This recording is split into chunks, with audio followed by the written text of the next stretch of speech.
On March 9, 2022, Deftones released this band photo onto their Spotify page. With no official statement, it was their way of telling fans that a change had been made without an explanation as to why the change was made. The change in question being the removal or exit or firing or contract cancellation or contract non-renewal or contract withdrawal of bassist Sergio Vega. Since Deftones wasn't going to reveal the whys behind his exit, Sergio took to Instagram to explain his side of the story, how he first joined the band, his desire to become a permanent member, and that he had actually left the band a year earlier in 2021. Hi everybody, I hope this finds you well. I didn't want to have to make a video about this, but after the recent band photo posted on Deftones Spotify, I feel the need to clear the air. I'm not very good at this, so I wrote out a statement and I will read it to you now.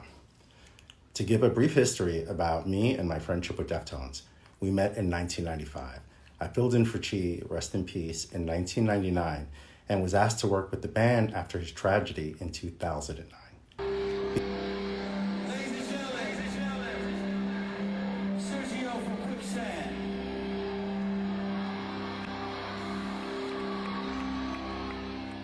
Because of the love they had for Quicksand, I was asked to bring the same approach as a songwriter and arranger to them as well. I was also told that similarly to Frank, I would be brought in over time to become an official member. I had worked with the band for 12 years, and at the start of every album cycle, I asked about becoming an official member, but the contract would be improved instead. COVID was a breaking point for a lot of people, and I started to question my place in the band and the future that I wanted for my career. I really started to need something stable because at that point, my contract with them was canceled. One day I got a call from the guys about an internal band situation, and they asked me if I was solid and that I would have to fly out to LA to help work it out right away. I said, of course, I was all in and we can handle my situation later, but I can't go back to my old contract. Our respective management had a conversation to discuss a new contract, and they offered me the same deal. At that point, it was clear there was no opportunity for growth for me, so I declined the offer. And then I called the guys immediately to see where the miscommunication was to resolve it, but there was no response.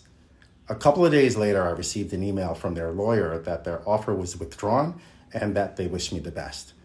So I left the band early last year, and since then, I've been focused on my band Quicksand, as well as working as a producer and writer for other artists and projects. And I'm mentioning this because there was some speculation about me selling my gear and quitting music altogether. Out of respect for the people who have held tickets for this tour the past couple of years and everyone who supports the band, I felt it important to bring some clarity to the situation. Lots of love and thanks to Deftones' amazing fan base for always being engaged and supportive of the band through good times and bad. I appreciate every single one of you. All my love to the fans that have become friends, the people that have supported my other projects. It brought me so much joy to see Deftones shirts at Quicksand shows, and I will cherish this forever.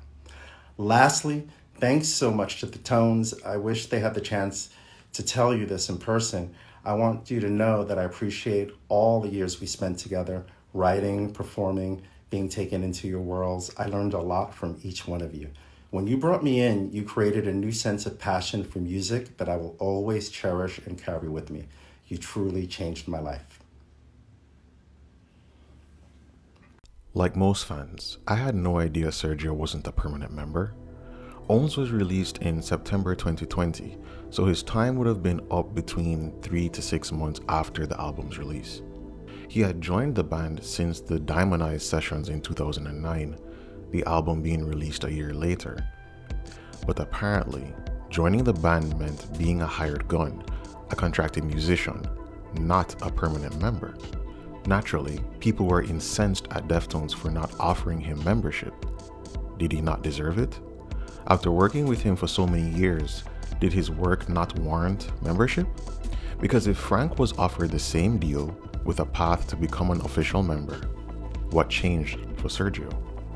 Having said that, it's important to remember that we the fans just assumed he was an official member, just like when Frank joined. So the rest of the band, or should I just say the band, I don't even know, wouldn't be like us, And so the choice for the band to let him go wouldn't have been letting go of an official member like how we interpreted it. Ultimately, I think it's down to money. It's the music business after all, and there's a lot of people to pay. We don't know the financials, and if we were in their position, maybe we do the same thing they did. That's why I've been trying to reserve my condemnation of the band. Financially, it may not have been wise. Maybe you get accustomed to things and you can't absorb such a dent to your finances if someone were to be made permanent. I really don't know. But I definitely think how Deftones handled this was immature, because they could have said something. Fair enough, the optics wouldn't look good, but how about considering the optics of saying nothing at all? Sergio revealed he wasn't a member, but the reason he seemed like one was because he was doing promo, interviews, he was in band photos and thank you notes. It's like dating someone for years but never making it official. Sergio was in a situationship, but he deserved better. Thankfully, he's back with Quicksand and seems to be happy, and it was really classy of him to thank Deftones for the opportunity. To be honest, it wasn't easy, but it was necessary, he told Guitar World in May 2022. I wanted people who had invested their time and love into the band to understand what happened. It's nothing too dramatic or super crazy. In the absence of any official statement or explanation, people were starting to speculate about what was going on.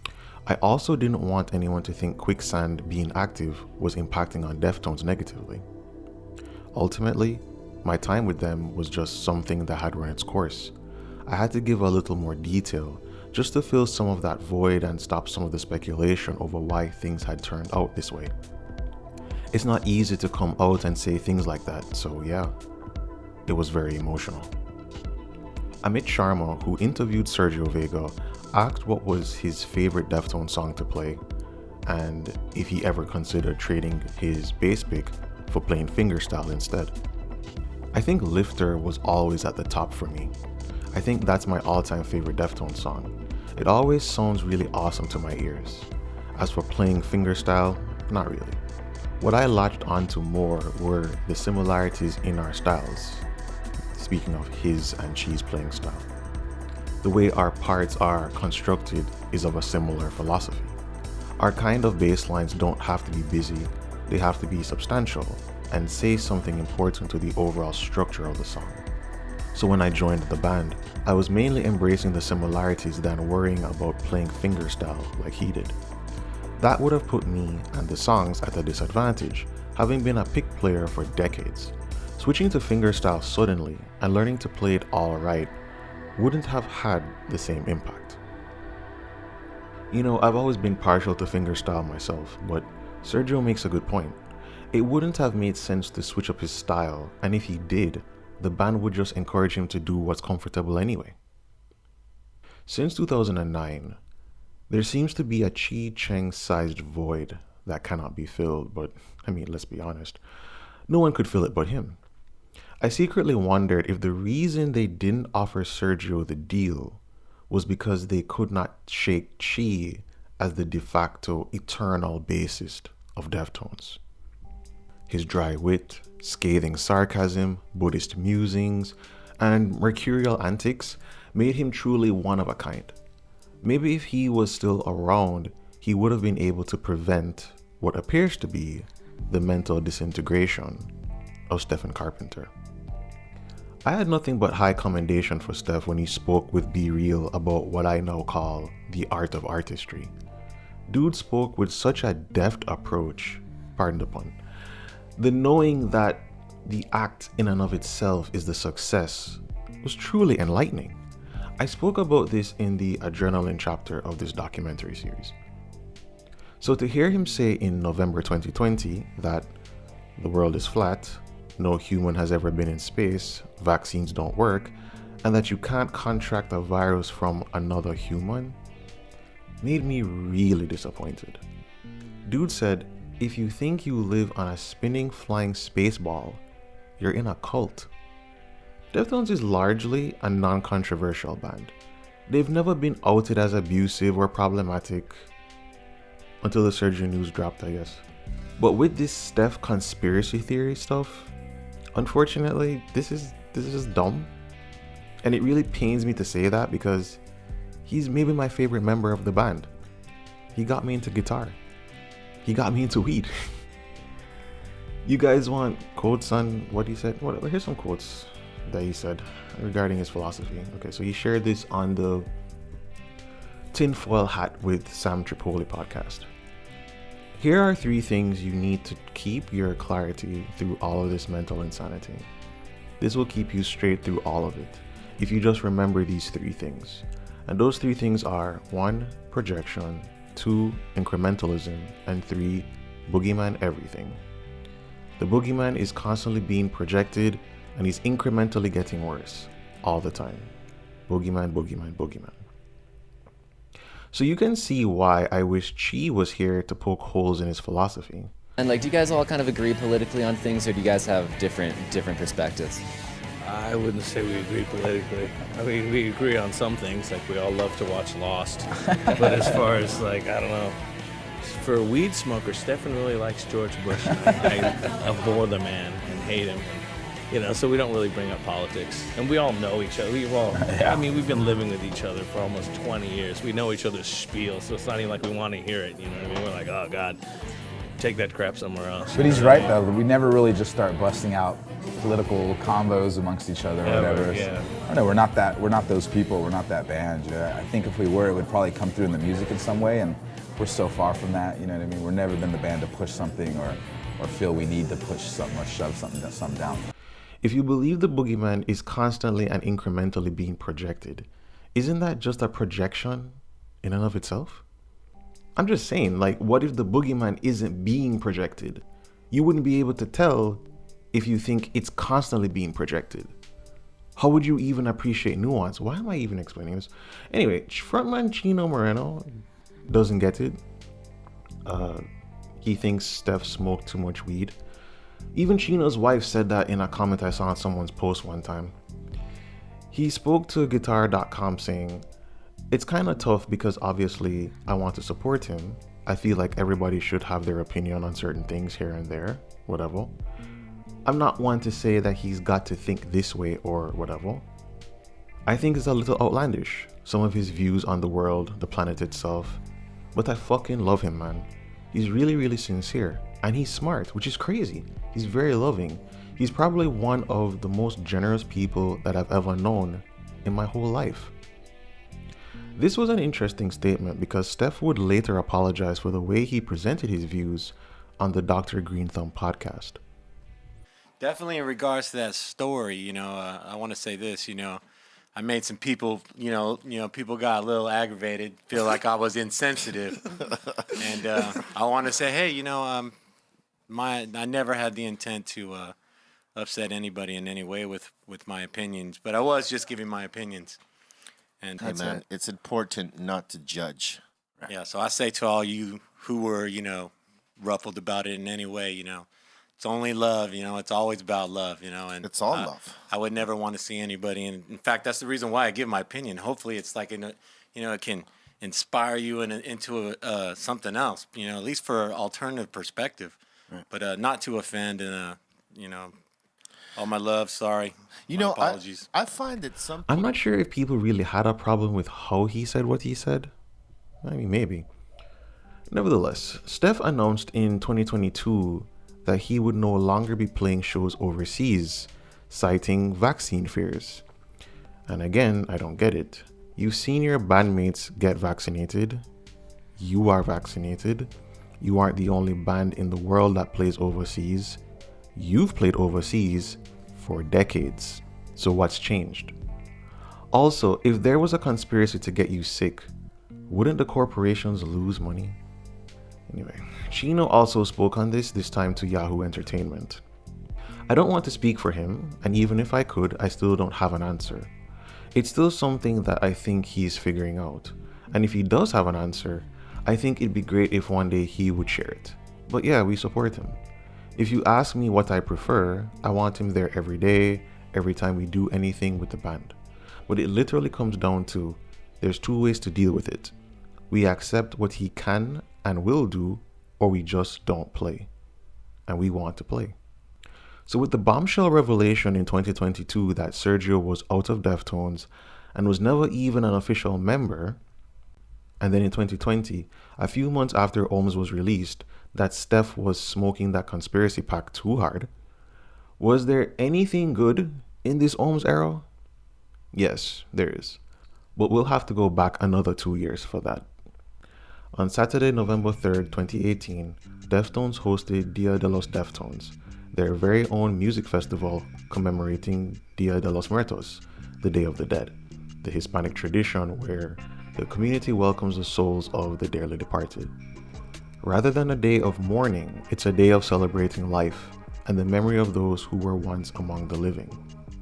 The visual aesthetic marries Aztec and Catholic motifs, and musically, the lineup is quite diverse.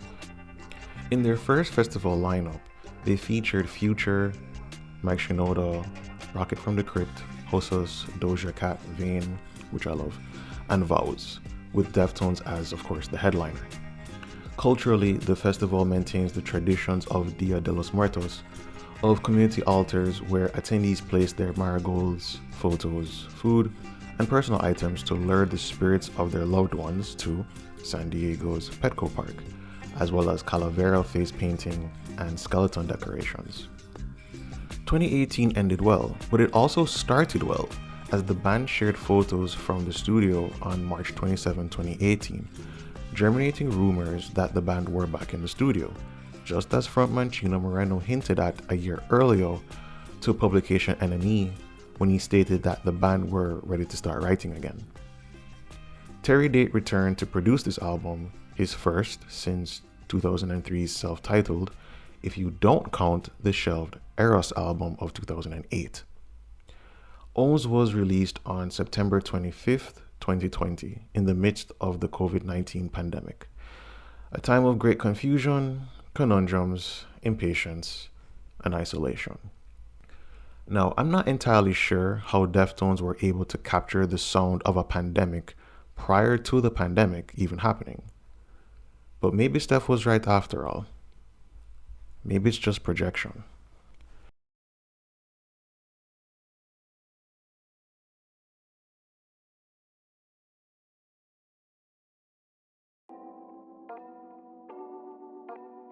If we were to do a tier list of Deftones opening tracks, it would be the most difficult video ever. Or easiest, well, it depends on how you think about it, I guess. Genesis should get A tier, but comparing it against the others might push it to B tier.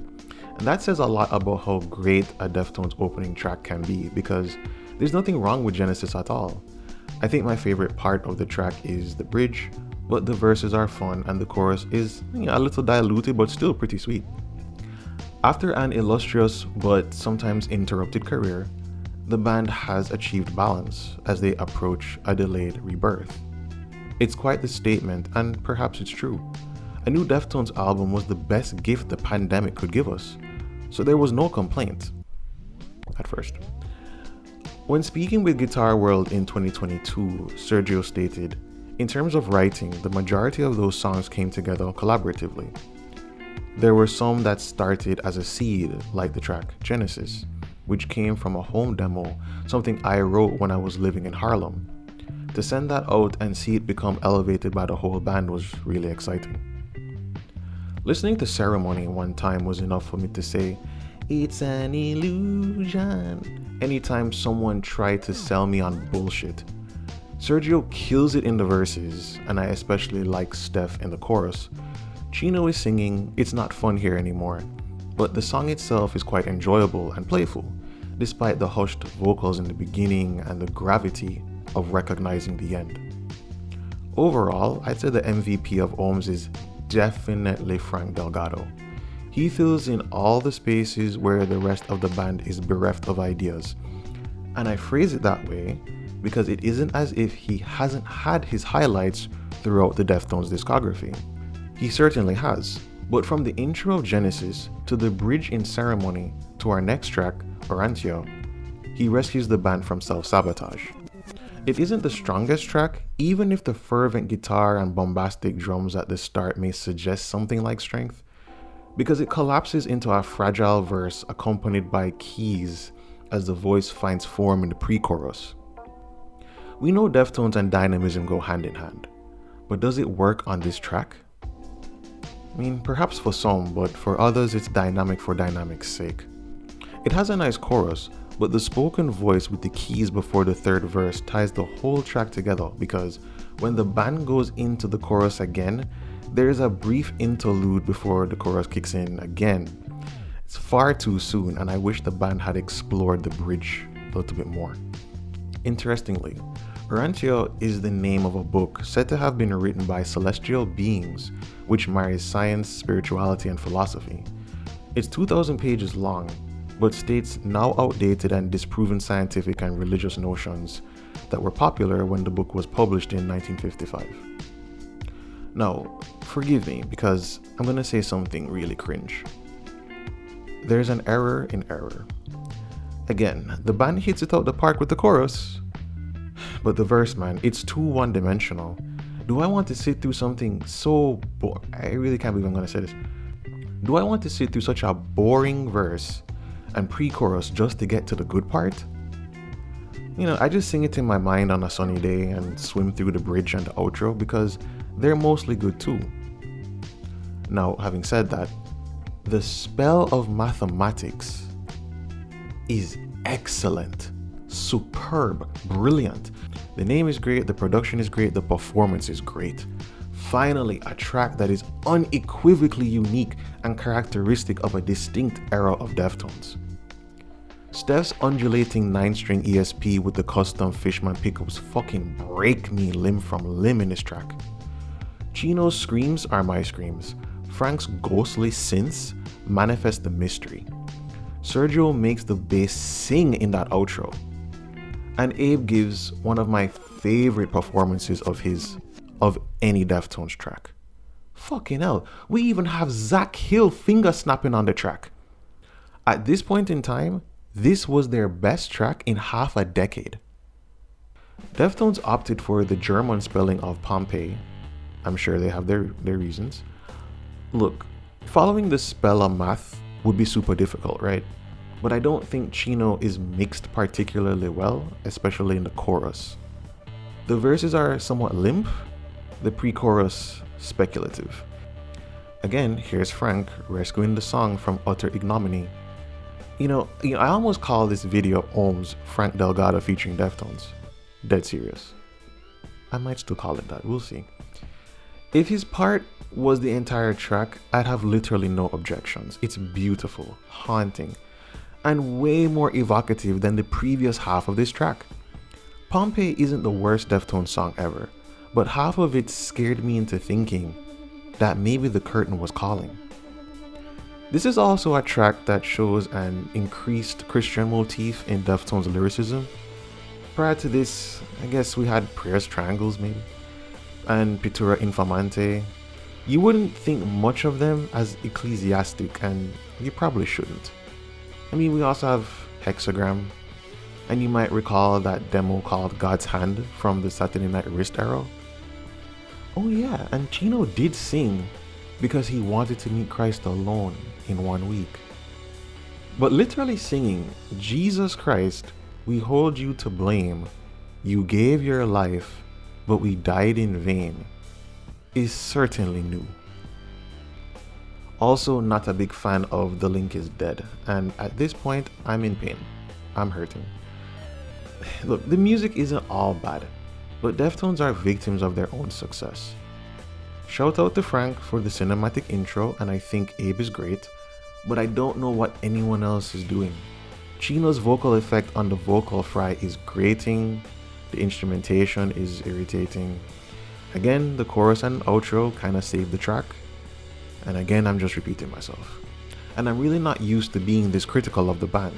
Unlike the previous album, there aren't tracks that I wholeheartedly dislike, but there are moments that make a good song on Ohms mediocre, forgettable, or even annoying. Which brings us to Radiant City, a song that at first I felt like I wasn't going to like, and in some respects I kind of have a love-hate relationship with. I don't really like the first verse. I think the elements feel like a mismatch. But the chorus is so much fucking fun. I cannot help but grin ear to ear whenever I hear it. So when I hear the second verse, I still don't like it, but it's not nearly as unnerving as the first time I heard it. The bridge is okay. Not even Frank could rescue it this time, not completely. But yes, I was screaming, "Where's the ledge?" in my mind for like 2-3 years and just laughing to myself like a maniac. Headless continues the rescue mission from front to back. It's solid. It's Deftones. I have one complaint, but it's minor, so I'm not even going to talk about it. What I do think is noteworthy though is how at a loss for words I am. Not because the track is so good, it's a really good track. But perhaps it's another false dawn. A sunrise that is far too late into the album to count as one. But if I were to call it a sunset, would that imply that this was the final track I'd completely enjoy on the album? Uncle Terry didn't think Ohms, the title track and final track of the album, would work as the lead single. Uncle Terry was correct. I remember when I first heard it and I was like, yeah, they're done. Deftones is over. They had a killer run, but it's over. They've lost it. I really wanted to like the single, but from start to finish, I feared the album was going to be worse than Gore. But it's like Stef said, beware the projection. I couldn't go into the album fearing the worst and have that color my perception. If I did have a bias, it was the desire to enjoy a new Deftones project, but certainly to not lie to myself. Having now completed my review, my fear was correct. Gore may hold my least favorite Deftones tracks, but Ohms is my least favorite Deftones album. However, Ohms, the track, sounds better after you've listened to Ohms, the album. It sounds like a happy ending, albeit a contrived one. When speaking to NME, Chino said this about Ohms' opening line, "We're surrounded by debris of the past." That's not directly about one thing. It could be about an experience or a relationship, but honestly in my mind, I was thinking about the environment, the world, and the earth. The chorus is saying that we're going to remain here together and nothing's going to change that. It's a dichotomy of reflecting on negative things, but coming out of it optimistic. Again, insanely important and timely in the year 2020, and an excellent sentiment, but one I had to manually apply to this album. As I've said before, an underwhelming Deftones album is a magnum opus for another band. This is why they are victims of their own success. It is always preferable to have liked a project than to have such mixed feelings about it. Chino said that Stef was more engaged this time, and that much was true. But on the heels of the release of Ohms were sentiments about reality that made many fans question what the future would be for the band. And for Sergio to be released so carelessly with no official statement, that made many fans question the nature of what the band had become.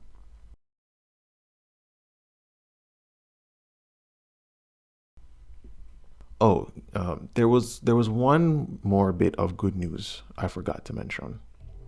Prior to the release of Ohms, Deftones launched the Adopt a Dot campaign, where fans could donate money by purchasing one or multiple of the 12,995 available dots that comprised the album art to become a part of the Ohms Adopt a Dot digital experience online. The fundraiser amassed $105,000 in proceeds to UC Davis Children's Hospital and to charitable fund Crew Nation. The album art has been said to be the eyes of Chi Cheng, but drummer Abe Cunningham stated that the similarity is purely coincidental, but that it reminded him more of Prince's When Doves Cry. Frank Maddox, the mad genius behind the album art and so much of Deftones' visual art over the years, stated, Ohms' album art is an iconic rendering of a suspended chance moment in time. As with Deftones' music and lyrics, the definitive meaning of the imagery invites and relies on interpretation from the viewer. From the dreamy gaze above to sadness, hope, despair, optimism, and a longing for connection, the emotions conveyed are endless and infinitely evolving. Great point. It's important to always remember the subjectivity of art, and in this case, music specifically. People do not have to like the same song, or even the same things about a particular song. You bring your nervous system to the art, and what you feel, you feel. Unfortunately, I'm going to be that guy and say that it's also important to remember that if someone feels the need to remind you of the subjectivity of music, then yeah, an uncomfortable conversation is about to be had. Regrettably, the Adopt-A-Dot campaign turned bittersweet when fans learned that the website was no longer active. Was it stated that it would only be a temporary thing? That I am not sure of. But fans were caught off guard when they were no longer able to see themselves and fellow fans commemorated in the artwork. Ultimately, I guess the most important thing was donating the money for the kids and the relief fund, so it's not like the donations were in vain. But overall, that's what makes this era of Deftones such a frustrating one. Good questions, good ideas, and good intentions were marred by late-stage capitalism, conspiracy theories, and conjecture. The boogeymen of our time. By the way, there's another bad thing that happened in this era, but I'm still so pissed off about it that it will have to be its own essay. Maybe, because I don't know, man. Am I really gonna talk about that? We'll see. I'm struggling to find a way to end this, but for those who truly enjoyed the album, I would love to hear your experience of it. My opinion is certainly not the definitive one. Your feelings are much appreciated. Okay, great. Thanks for watching.